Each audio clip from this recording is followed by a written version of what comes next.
예, 오늘 함께 보실 하나님 말씀 마가복음 6장 30절부터 44절까지 말씀입니다. 마가복음 6장 30절부터 44절까지 말씀입니다. 신약성경 63페이지 마가복음 6장 30절부터 44절까지 말씀입니다. 신약성경 63페이지입니다. 마가복음 6장 30절부터 44절까지 말씀 다 찾으신 줄로 알고 제가 봉독하도록 하겠습니다. 사도들이 예수께 모여 자기들이 행한 것과 가르친 것을 낱낱이 고하니 이르시되 너희는 따로 한적한 곳에 가서 잠깐 쉬어라 하시니 이는 오고 가는 사람이 많아 음식 먹을 겨를도 없음이라. 이에 배를 타고 따로 한적한 곳에 갈새 그들이 가는 곳을 보고 많은 사람이 그들인 줄 안지라.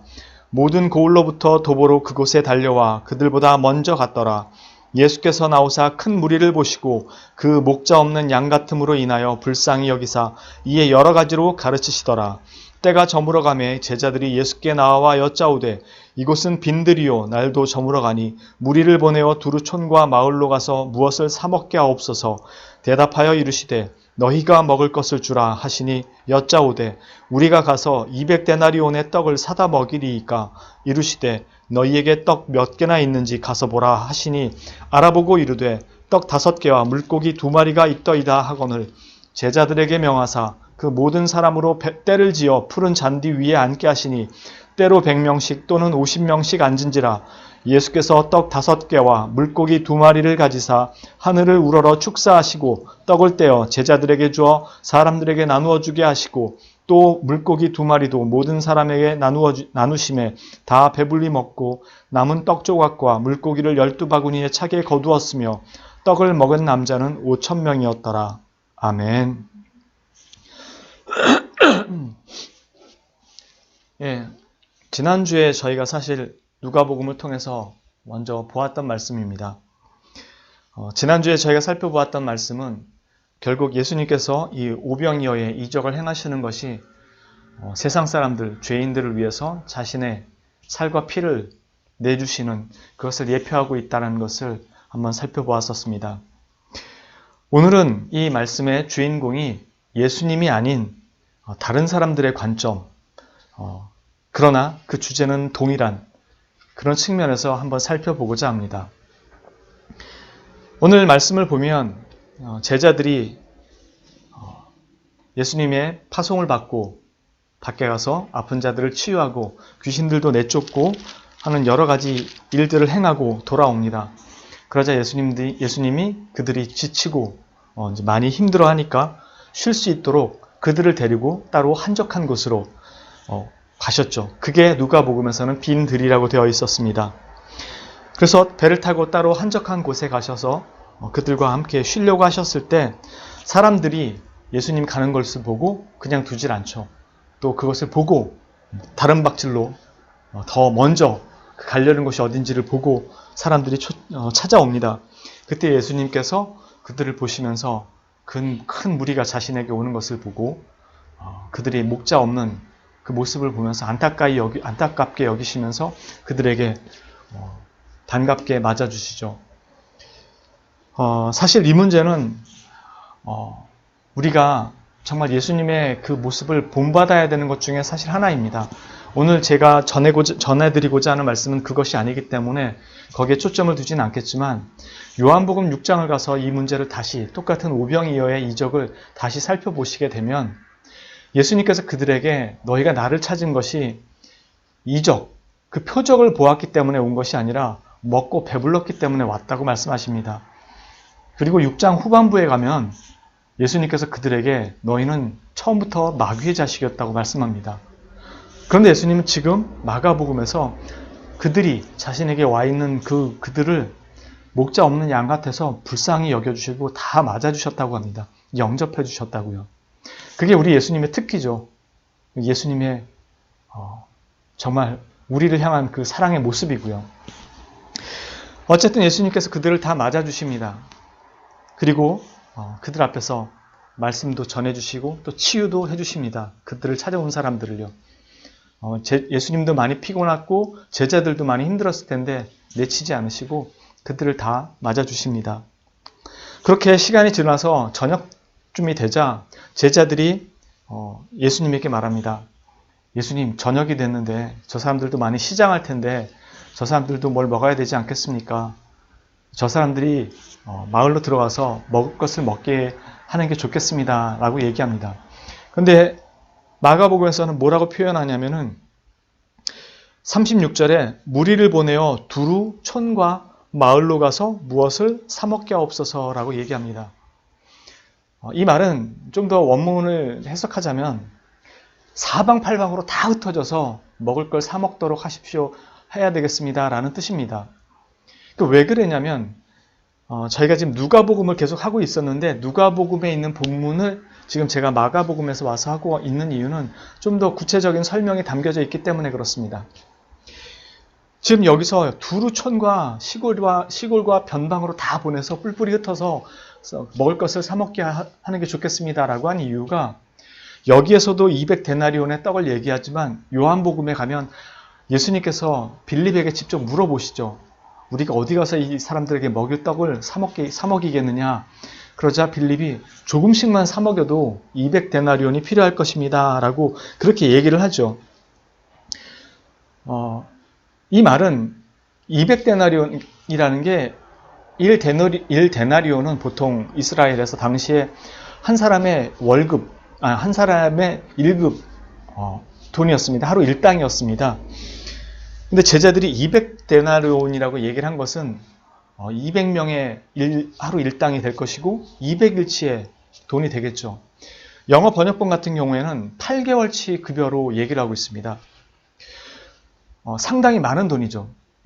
그러니까 우리나라로 따졌을 때 일당을 10만 원으로 잡는다면 2천만 원이라는 소리입니다. 10만 원 곱하기 200이니까요. 2천만 원어치의 떡이 필요하다는 거죠. 조금씩만 먹여도. 그런데 한 마을에 가서 2천만 원어치 떡을 산다는 게 사실 말이 안 되죠. 빵집에서 비싼 빵 말고요. 저희가 일상적으로 먹는 빵 2, 3천 원짜리 몇 개 사서 한 끼 배를 먹을 채울 만큼 사 먹는다고 했을 때 2천만 원어치의 빵이 있을 수가 없죠. 한 마을에 그만큼 빵을 가지고 있다고 할 수도 없고요. 그러니까 다 뿔뿔이 흩어져서 먹어야 될 만큼 많은 돈이 들어가고 사람이 많다는 뜻입니다. 쉽게 말해서 여기서는 해결을 도저히 할 수 없을 뿐만 아니라 한 마을 자체에서도 해결이 안 되니까 알아서들 해결하도록 다 보내야 할 것 같습니다. 라는 뜻이죠. 그래서 빌립이 그리고 제자들이 200데나리온의 떡이 필요할 겁니다. 라고 한 말은 200데나리온으로도 부족합니다. 말이 안 됩니다. 즉 돈으로도 해결하기가 쉽지 않다는 그런 의미가 포함되어 있는 것이죠. 그래서 주님은 이 제자들에게 그들이 어떻게 할 건지를 한번 먼저 물어보시고 나서 이들이 돈으로 해결이 안 될 것 같습니다. 도저히 해결이 안 될 것 같습니다. 라고 말을 하자 주님이 그들에게 떡 5개와 보리떡 5개와 물고기 2마리 4개로 가져오라고 하시고 사람들을 50명, 100명씩 때를 지어서 앉게 하십니다. 남자만 먹은 사람이 5,000명이니까 여자까지 있었다면 10,000명 정도가 될 것이고요. 아이들이나 노인까지 포함해서 있었다면 훨씬 더 많은 숫자가 됐었겠죠.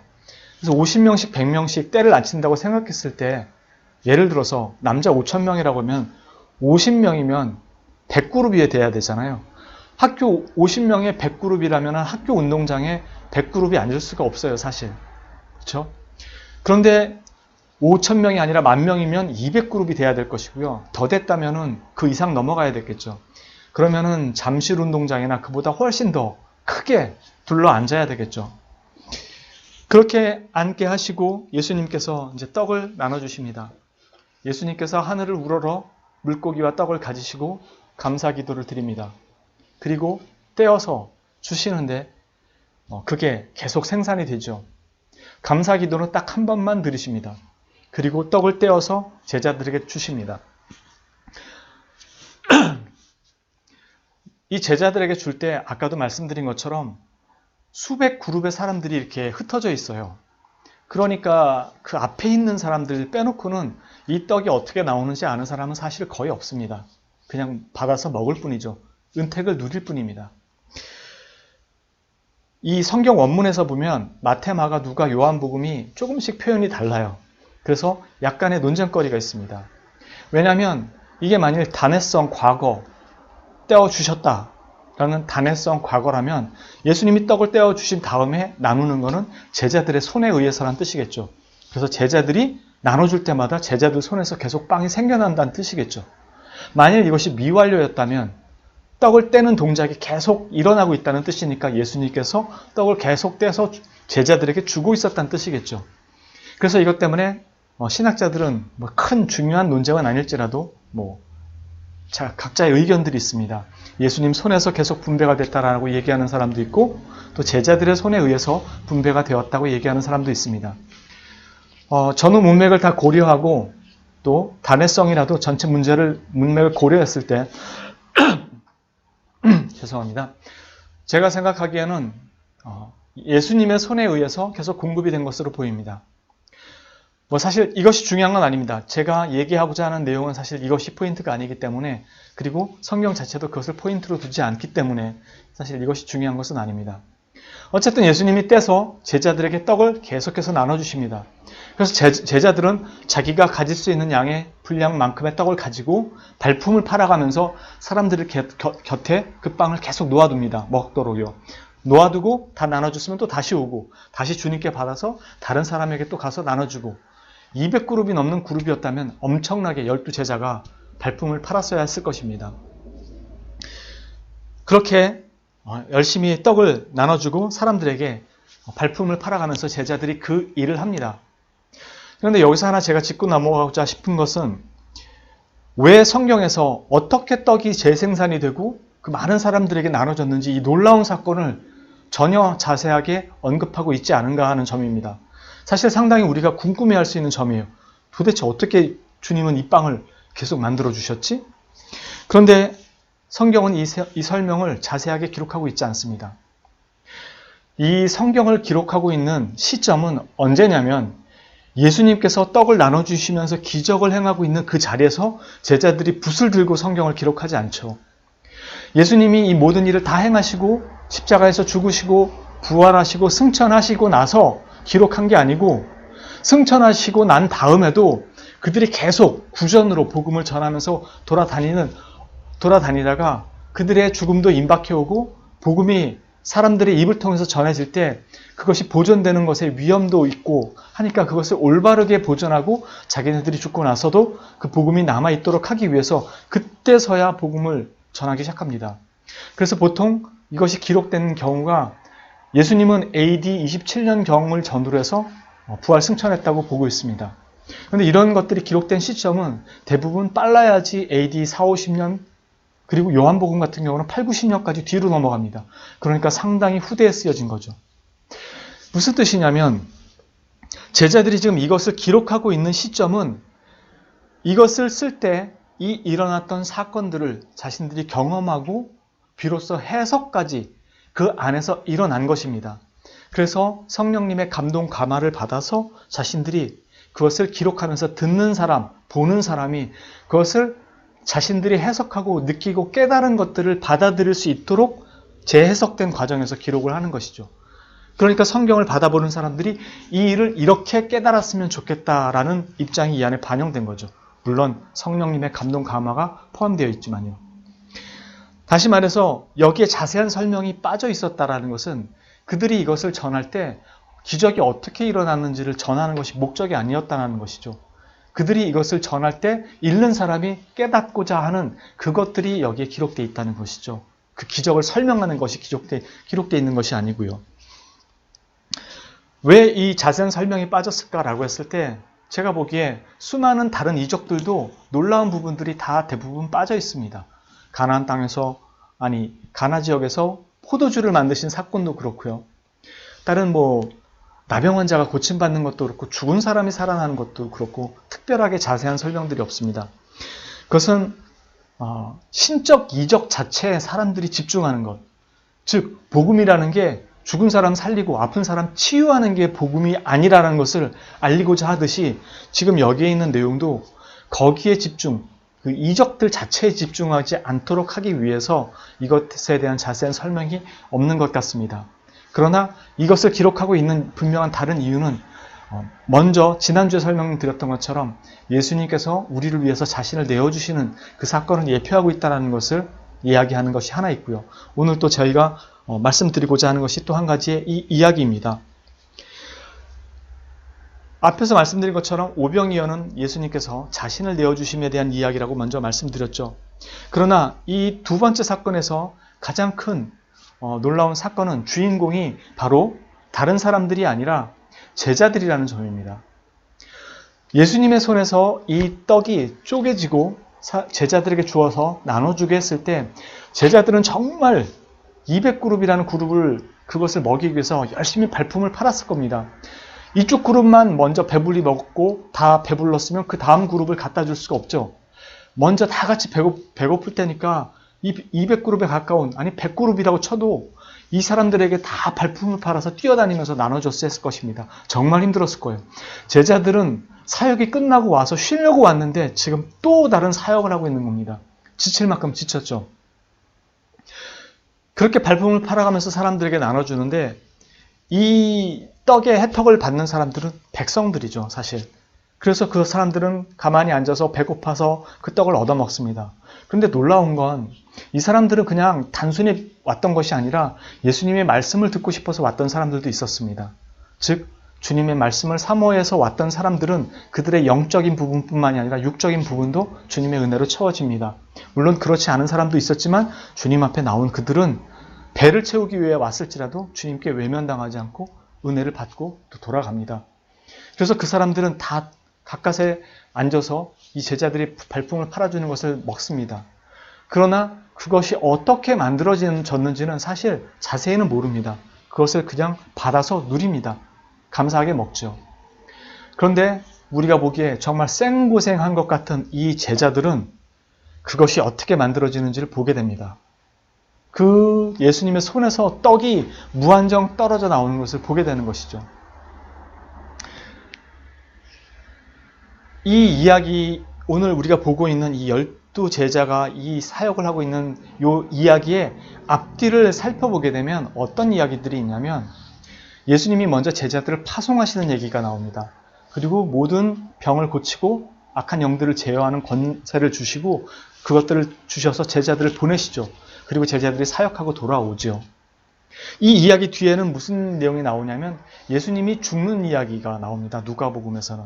그리고 오늘 이 앞에 이야기에서도 세례 요한이 죽는 얘기, 즉 제가 얘기하고자 하는 내용의 핵심은 예수님이 죽을 때가 임박했기 때문에 제자들을 훈련 보내시는 거예요. 앞에 파송해서 이제는 예수님이 없는 곳에서 그들이 사역할 이야기가 나오고 또 뒤에 가서는 예수님이 죽을 것에 대한 이야기를 하시는 것입니다. 그래서 제자들을 신앙훈련을 시키세요. 그래서 처음에는 아픈 사람 고치고 귀신들을 제어하는 사람에 관련된 이적들이 주로 중심을 이루는데 뒤에 점점점 예수님이 죽을 때가 가까이 올수록 일어나는 이적들이 자연, 풍랑과 바람과 바다를 다스리시고 이 자연을 다스리는 사건들이 나옵니다. 그리고 오늘은 제자들이 돈이 있으면 해결될 수도 있을지 모를 그 기적들을 돈이 아닌 감히 상상도 하지 못했던 그 만나와 같이 하늘에서 떡을 주는 그 하나님으로 예수님이 자신을 드러내 주십니다. 그러니까 제자들이 떡을 나르면서 볼 수 있었던 것은 예수님께서 정말로 무한에서 유한을 만들어내시는 그것을 보여주십니다. 가장 실제로 이 혜택을 많이 누리는 사람은 바로 제자들이었습니다.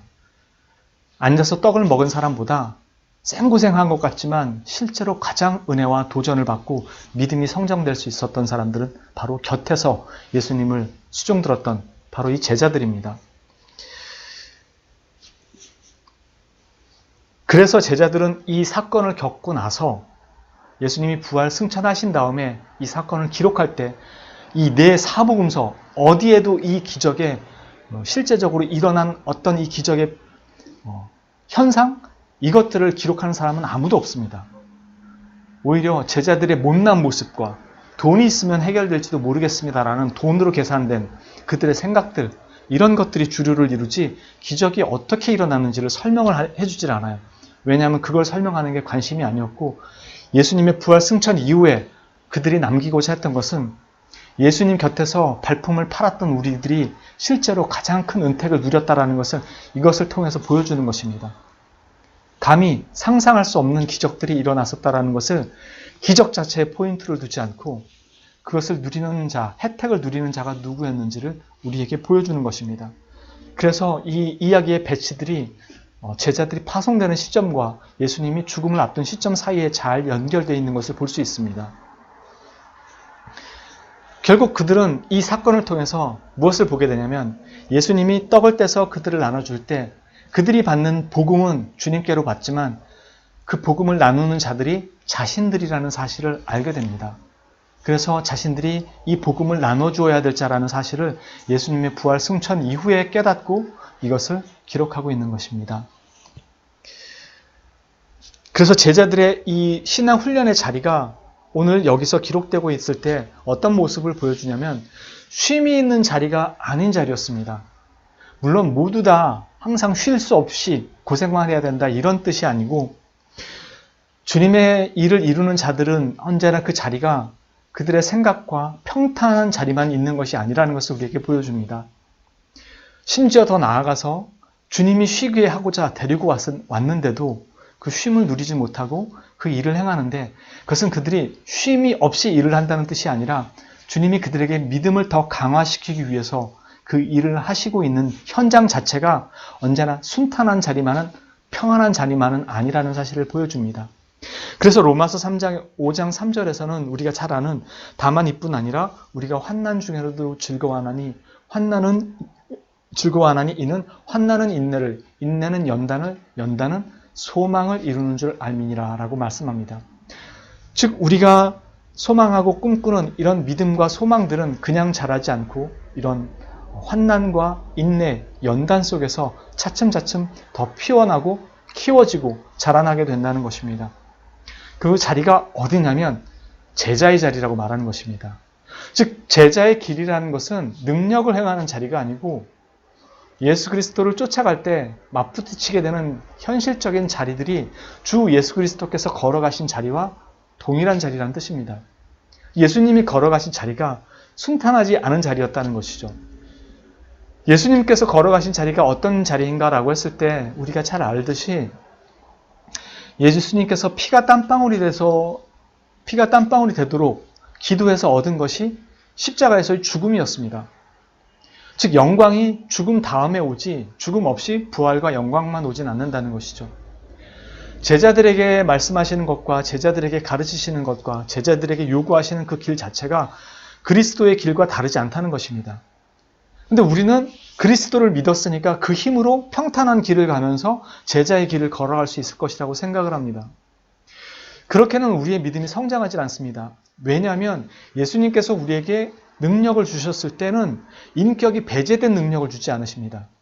즉 우리가 능력을 가진다고 했을지라도 우리가 능력을 가진 그 자리는 평탄한 자리가 아니라 어렵고 늘 사람들한테 비난을 받거나 핍박받을 수 있고 방해 요소가 있고 사단이 모든 것을 어그러뜨리려는 그 자리에 우리가 노임받는다는 것입니다. 그래서 우리가 가게 되는 그 길은 그냥 예수님의 이름으로 다 깨트리고 가는 것이 아니라 늘 예수님과 동행하는 그 자리라는 것입니다. 그렇게 넘어지기도 하고 울퉁불퉁한 길을 가기도 하고 정말 쇠목같이 날카로운 것을 막 피를 흘리듯이 걸어가듯이 도저히 기도 없이는 걸어갈 수 없는 그런 것들을 우리는 날마다 걸어가게 된다는 것입니다. 우리의 소망이 그런 곳에서 싹트게 된다는 것입니다. 오늘의 기도 제목이 끝나기도 전에 다른 기도 제목이 주어지는 그런 참으로 혼자는 도저히 감당할 수 없는 그 현실을 걸어가게 되는 것입니다. 세상 사람들이 걷는 것과 다른 길이 아니라 똑같은 길을 걷습니다. 여기에는 세상 사람들이 걷는 길에는 돈과 권력과 주변 사람들이라는 이런 환경들로 바꾸는 거고요. 그리스도인은 환경으로 바꾸는 게 아니라 그리스도와 함께 똑같이 그냥 그 길을 걸어가는 것입니다. 그래서 이 사람들은 세상으로서 그걸 이긴다고 했을 때 그리스도인들은 그리스도로 말미암아 그것을 이겨가는 것입니다. 그런데 환경을 자꾸 바꾸려 하면 우리가 실제로 걸어가는 길과는 전혀 다른 길을 걸으려고 하는 것이죠. 그것은 그리스도로 말미암아 내 삶을 평탄하게 바꾼다는 건데 그게 어떤 결과를 낳게 되냐면은 이번만 기도해도 되는 상황을 만들어 주십시오라는 것과 똑같다는 거죠. 다시 말해서 로또같이 뭐 하나 딱 돼서 평탄한 길 딱 만들어서 그 다음에 주님을 찾지 않아도 되는 길을 가겠다는 거죠. 그때도 나는 주님을 찾을 겁니다 라는 것은 주님이 지금까지 내가 걸어왔던 삶에서의 주님으로서가 아니라 내 후견자로서, 좋은 의미의 후견자가 아니라 나쁜 의미의 후견자로서로만 등장하는 거죠. 마치 아담이 죄를 지었을 때 주님 나타나셔가지고 못하게 말리셨으면 우리가 이 고생 안 해도 되잖아요. 이 말은 우리가 잘못할 때만 찾아오세요. 나머지 때 찾아오지 마시고 귀찮으니까. 이거랑 똑같은 거죠. 우리의 삶이 평탄해지게 해주십시오라는 기도가 자체가 나쁘다라는 게 아니라 우리가 항상 기도의 초점을 거기에 둔다면 우리는 주님을 그렇게로만 필요로 하는 존재로 매일 살아가고 있다는 거죠. 우리가 주님을 필요로 하는 이유는 내가 내 자신 뜻대로 살고자 하는 것들을 꺾기 위해서는 그런 현장에 들어갈 수밖에 없다는 것을 깨달았기 때문에 그곳에서 내가 버틸 수 있게 주님 동행해 주세요라는 거죠. 내 삶에 주님이 없으면 안 됩니다라는 것은 먹고 사는 거 주님 책임져 주세요라는 것보다 훨씬 더 큰 문제. 내가 이 길을 걸어가야 하는데 혼자서는 걸을 수가 없습니다. 주님 꼭 같이 해주십시오. 주의 도움이 없이는 내가 이 길을 걸어갈 자신이 없습니다. 왜?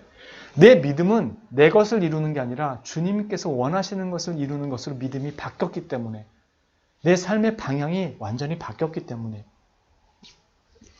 기도라는 것은 가장 1차적인 것은 내 뜻을 꺾고 주님의 뜻을 따르겠다라는 것을 갖다가 구하는 거거든요. 그런데 환경을 자꾸 바꾸려 한다면 그건 주님 뜻을 구하는 게 아니죠. 때로는 주님께서 거기에 놓으실 때도 있을 텐데 말이죠. 그래서 우리의 모든 기도는 주님 함께 해주십시오가 우선이 되게 되는 것입니다. 물론 우리의 필요한 먹을 거, 입을 거 모든 것들도 다 주님께 간구해야 하는 것은 당연한 것이지만 너무나 당연한 얘기, 너는 먼저 그의 나라와 그의 의를 구하라는 너무나 당연한 명제는 바로 이런 측면에서 우리에게 그것을 요구하고 있기 때문입니다. 그런데 우리가 그의 나라와 그의 의를 구하기보다 주님께로부터 평안한 길을 구한다면 그건 조금 잘못된 거겠죠. 지금 제자들이 우리에게 보여주는 것들이 그것입니다. 주님 자리에 곁에서 주님의 일을 내가 하고 있을 때 꼭 주님의 사역자를 의미하는 것은 아닙니다. 주님께서 우리 각 삶의 자리에서 우리에게 맡기신 것들을 성실하게 수행하는 그 자리에 있을 때, 그리고 그것을 성실하게 수행할 때 우리의 믿음이 자란다는 것입니다. 그것을 우리가 보기 때문에요. 정말 저는 우리 이번 연도 들어서 많은 놀라운 일들을 경험하고 있습니다. 지금 이 자리에 다 말씀드릴 수 없지만 우리가 그 일을 수행할 때 하나님께서 하시는 것을 여러분들 삶에서 직접 보실 수 있게 됩니다. 세상의 방법이 아닌 하나님의 방법으로 하나님은 일을 하십니다. 그리고 우리에게 그 믿음을 요구하세요. 어떤 믿음요? 200데나리온이 있어도 먹이지 못할 것 같은 이 상황을 어떻게 해결하겠습니까? 라는 그 속에서 우리에게 믿음을 요구하십니다. 어떻게 해요? 너희는 이미 이 성경 말씀을 보았지 않느냐? 너희가 믿는다고 하면서 이것을 믿지 못하겠다는 것이냐? 이 성경을, 제자들은 이걸 본 적도 없었어요. 물론 엘리야 선지자랑 이런 일들을 행한 것이 기록되어 있지만 우리는 이 신구약 성경이 다 우리에게 주어진 상황에서 이걸 보고 있습니다. 이걸 주시고 읽게 하신 것은 우리에게 믿음을 갖게 하신 것이죠. 그런데 성경을 통해서 하나님을 모른다고 한다면 우리에게 주님께서 요구하시는 것에 대해서 우리가 많이 게으른 거죠. 말로만 믿는다고 얘기할 수 있는 것이죠. 이 일들을 통해서 하나님이 어떻게 일을 하시는지를 우리에게 보여주십니다. 세상의 방법을 통해서 일을 하시기도 하시지만 때로는 가히 상상할 수 없는 방법으로도 일을 하신다는 거죠. 즉 돈이 없어서 못할 것 같은데 우리가 지금 이 일을 하는 데 있어서 쉽게 우리 교회를 얘기할까요? 우리는 예배당 처소를 구해야 합니다. 그런데 예배당 처소를 구하려니까 돈이 필요해요. 그런데 우리의 생각은 돈에 한정되어 있습니다. 그래서 우리가 기껏 할 수 있는 생각은 누군가 돈을 대줄 수 있는 분이 와서 교회를 짓는다거나 아니면은 헌금이 잘 모여서 예배당을 질 수 있게 한다거나 이런 여의 생각에 한정이 되지만 주님이 하시는 일은 이런 것을 벗어난다는 것이죠. 우리가 생각하지도 못했던 방법으로 우리의 예배당 처소를 마련해 주실 수도 있다는 거죠. 그게 무엇인지 우리는 알 수 없죠. 우리에게 요구하시는 것은 그것이 가능하다는 것과 이루어질 것이라는 믿음을 요구하시는 것이죠. 너희가 이것을 보았다면 말이죠. 성경에 있는 하나님의 일을. 우리에게 요구하시는 것은 그것입니다. 그것이 결국 우리에게 무엇을 요구할까? 그겁니다. 권능의 제한이 없는 분이라는 말은 하나님, 즉 우리가 하나님 못하시는 게 없는 분이세요. 이 말은 사실 우리가 실제적으로 이해하는 게 아니에요. 우리는 하나님은 못하시는 게 없는 분이에요 라는 건 우리의 지식일 뿐입니다. 그럼 하나님이 못하시는 게 없는 분이에요 라는 것을 우리가 실제로 이해하고 있는 것은 무엇일까? 바로 이 제자들이 보여준 사건입니다. 뭐요? 제자들이 생각한 건 200데나리온 정도에 있어야 돈을 가지고 있어야 떡을 먹일 수 있을 것이라는 것이고, 주님이 하신다면 그 200데나리온은 준비가 될 수 있다면 가능할 수 있지 않을까라는 게 그들의 믿음의 한계라는 것입니다. 즉 예수님이 권능이 제한이 없는 분이라는 말이 진짜로 우리에게 이해가 되려면 뭐가 먼저 이해가 돼야 하냐면은 우리는 우리 스스로 믿음의 한계를 가지고 있다는 것입니다.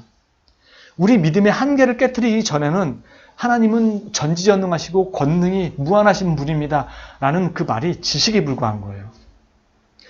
우리가 정말 하나님은 못하는 분이 것이 없는 분입니다 라는 이 고백이 진짜 어디서 나와야 되냐면은 나의 믿음의 한계를 발견할 때 나옵니다. 그게 어디서 드러나냐면요, 죽은 나사로를 찾아갔을 때 마르다와 마리아가 찾아오죠. 예수님이 그 얘기를 하시죠. 그때 마르다가 뭐라고 하냐면 나는 부활이요 생명이다 라고 얘기했을 때 마르다가 나와서 그런 얘기를 하죠. 저도 압니다. 주님이 우리가 나중에 다 죽었을 때 부활하게 될 것을 다 압니다. 그렇게 얘기합니다. 예수님이 그렇게 말씀하시죠. 내가 믿는다면 더 놀라운 하나님의 영광을 보이리라 하지 않았더냐. 즉 우리의 믿음의 한계는 죽은 사람이 살아날 수 있다는 것을 생각을 하지 못합니다. 우리의 믿음의 한계가 정해져 있기 때문입니다. 그리고 나서 주님이 나사로를 살려주시는 걸 보이시죠. 무슨 뜻이냐면 우리는 날마다 우리의 믿음의 한계를 깨트리는 일을 경험하게 된다는 것입니다. 내 믿음이 좋다고 얘기할 수 없는 이유가 주님이 먼저 찾아오셔서 우리의 믿음의 한계를 깨트리고 계신다는 것입니다.